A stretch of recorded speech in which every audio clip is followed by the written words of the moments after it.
Hello, guys. So today I'm going to be talking about burnouts, which is very important.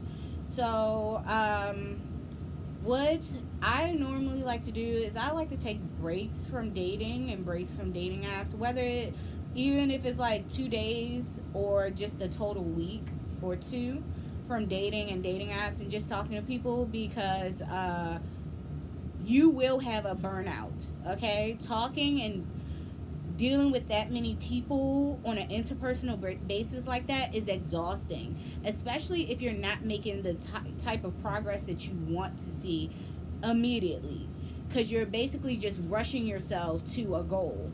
And what I always hear about from people that follow me and stuff is that they ended up deleting all of their apps and everything and having to start all over. Yeah, that's called a burnout. And they just got frustrated with talking to everybody. That's called a burnout. That's exactly why you shouldn't be on dating apps every day.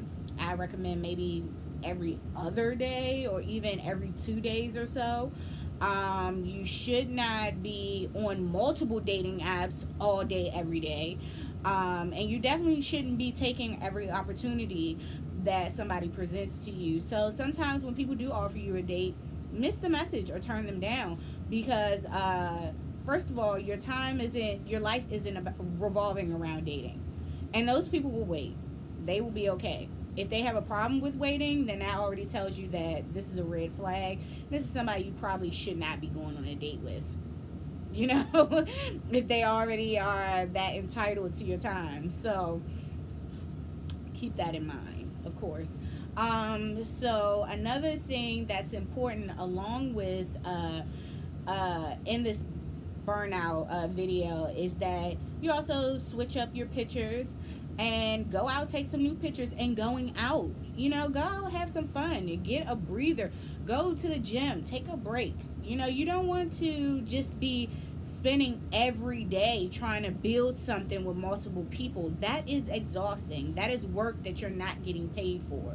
Okay, make sure you are taking breaks, because that's what's going to determine how long your success is. And it's honestly attractive if somebody's anticipating your messages and not expecting you to just respond back every day. It's more attractive because they know that you're busy.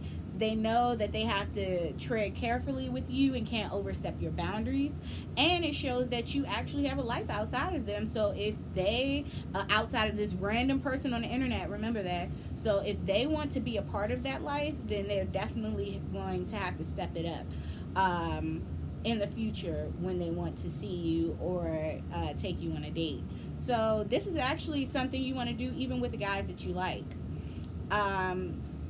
Because something that actually happens with a lot of people is that they'll spend all day, every day talking to the guy that they like. I don't know why, because that just sounds like hell to me. But then the guy will lose interest in them. That's also called a burnout. Give people some space. Give yourself some space. Do not revolve your whole schedule around responding to this person. It's okay if they gotta wait. Some people like the wait. A lot of people like the wait. Everybody is not trying to get a text message back in the next 10 seconds. To some people, it's really kind of annoying. Even when guys text me back in the next 10 seconds, it's like, dang, can you give me an hour? Give me an hour or two or something. Because I got other stuff to do. I can't just be sitting here talking to you all day. So that's just how I feel about it. I feel like everybody should feel like that. Do something. Get a life. So that's just how I feel about it. So yeah, you can hit me up on Actual Black Mermaid on Instagram or Imani_Yvonne2 on Twitter, or comment, like, share, subscribe. And I will be talking to you guys later. I am about to go out to eat, actually. So I will be talking to you guys later about that. And love you guys.